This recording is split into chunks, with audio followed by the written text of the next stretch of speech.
your funds up. Hell now can't go. Issue.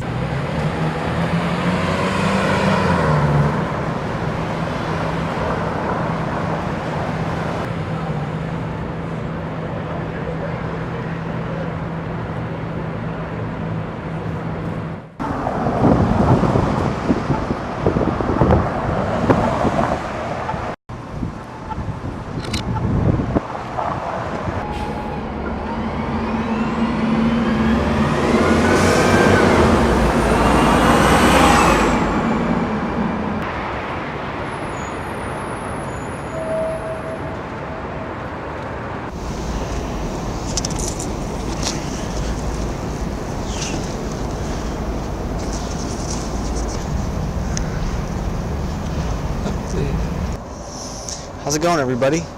It's Matt back again. We're in the frozen tundra out here. It's colder than a mug. And we're talking about the new Dash record, Loose Skrew. Came out in December, so I'm a little late. Had to move and all that stuff. But we're not worrying about that now. We're worrying about Dash, baby. So for those of you who don't know Dash, you must have been under a rock because he's worked with Mac Miller, Earl Sweatshirt, Vince Staples. The list goes on and on and on and on. He has been in the rap game, really got a big following though, big wave with Vices. His 2013 mixtape, I believe. I'm filming out in the frozen tundra because I feel like Dash representing death, and I feel like this fucking weather that we're having in Pittsburgh is really great, you know? I love it. This is really a project where he came into his own and could really stand out as an artist for his lyrical ability and also his charisma, I think. And that's kind of where he relies on heavily with his beat making. The beats here are, of course, very impressive, as most hip-hop records need to have impressive production for someone to listen to, unfortunately. But Dash can also back that up when he has these tracks like As If You Ain't Know, and Means is another one that really comes through as a hard-hitting track with hard-hitting production, but his lyrical ability, and I'll talk about that in a little bit, his lyrical ability is really what brings me back to these tracks over and over again. It's the crooked smile kind of rhyme, really rough and jagged edges that brings Dash. I don't even know if this could... But it's the really rough and jagged edges and his crooked smile that brings, I think, it brings Loose Skrew to life and really gives it this vitality. And it's this everlasting sense that I keep going back to over and over, and I really can't pinpoint exactly why, because I think there's too many reasons to go back to it. And it's this time that I think he's spent in Los Angeles where he's picked up this new style, but also Loose Skrew is a very boom bap heavy. New York had a lot of influence on this record, but Los Angeles in its really seedy ways and the kind of underbelly, I think, of Los Angeles really influenced Dash as well, as it influenced me when I was out there for only a week, so I can only imagine if you're out there for multiple days or even years. And seeing Dash really spawn into this alter ego of this violence and this anger and this abuse, it's really heart-wrenching to see, and it really does pull on the emotional factor, as Dash shows really a sense of humanity, and I think that he captures so well what it means to be a human, to have faults and to have these weaknesses, but to really not let that show through. And when they do show through, he does so in a manner it's invoking, and it really does dig really deep under the skin and under the surface level, and it hits you in a personal level that feels almost unearthly. And this is where Dash's first kind of introduction to Loose Skrew becomes with Abundance. It's the very tattooed, heavy frame of oriental strings that play very gently and very beautifully, but it really coincides within this ugliness of when Dash kicks in the door, honestly, on the track, and is on Loose Skrew going at this like a wild animal. And that's, for the most part, the vivid screams in the background that still kind of haunt me to this day. The screams are something that had put a different mindset on me, and it captures this horror-esque feel that I think is difficult to capture in music now.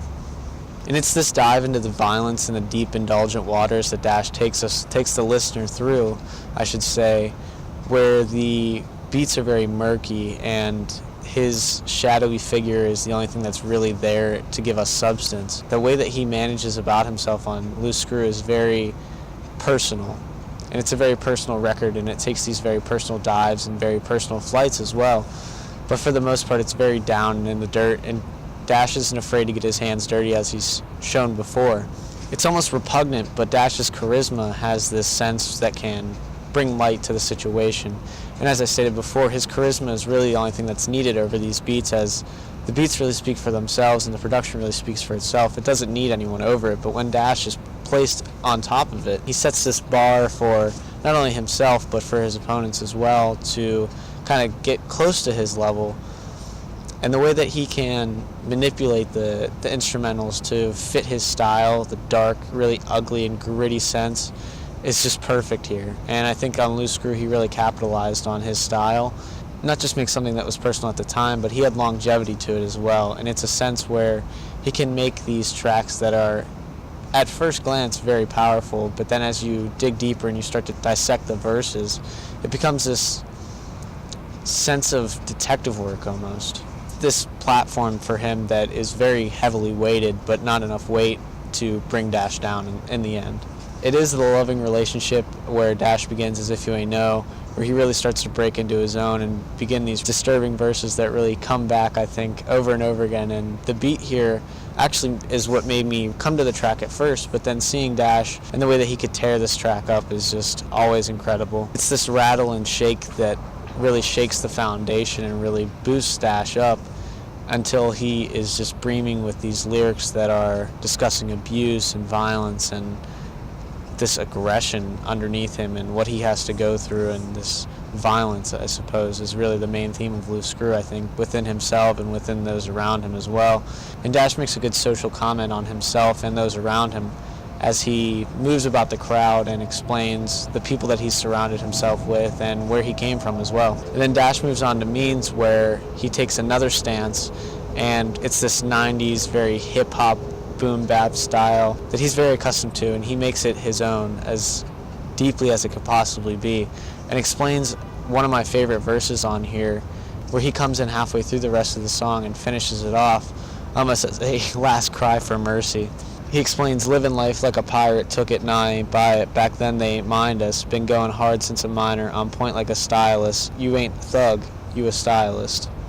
Dash then moves on to say, and this is the part that I really enjoy, it's Mr. Top Tier, still a nigga who the ops fear, lying in the raps like you got squares, I would have robbed you. Twisted mind, I'm sipping Henny out the big bottle, full throttle, when it's fast lane live. And that's something where Dash doesn't really show a sense of control, and it's this sense of mental anguish where he just goes rapidly and he describes, yes, I take whatever I want, I do whatever I want, and who's going to stop me? Dash isn't totally all violence on Loose Skrew. He does show a sense of slowing down a little bit, especially on the track Coming Down, where he does illustrate another personal verse that I think is important to highlight as well. And while Dash is in the foreground, he does showcase a sense of heightened ability. Dash explains, I'm chasing these bills, making thrills, and I'm popping these pills with no consequences, so you know these drugs have been my problem since. And then on another track that's really personal and dives heavily as well, he explains, all this shit I know been unfamiliar, stick to the floor, ain't even thinking about the ceiling, bro. This is where Loose Skrew really takes its shadowy appearance and shows Dash in a darkened light. But he takes his ability and really runs with it, and I think makes Loose Skrew a substantial product that I keep coming back to and I really can't get enough of since it was released in December. The personal hell and the really ugly abuse and violence that Dash goes through is immaculate, and it's really a sense of how much a human can take, and that's exactly what Dash shows, is his humanity, and that's what saves him in the end on Loose Skrew, and that's what makes Loose Skrew a substantial project. It's not the sense of overwhelming violence or the shock value, it's the humanity behind it. Thank you guys for watching. This is Dash, Loose Skrew, Matt's Music Mind. I'm signing off, and I'll catch you guys on Monday.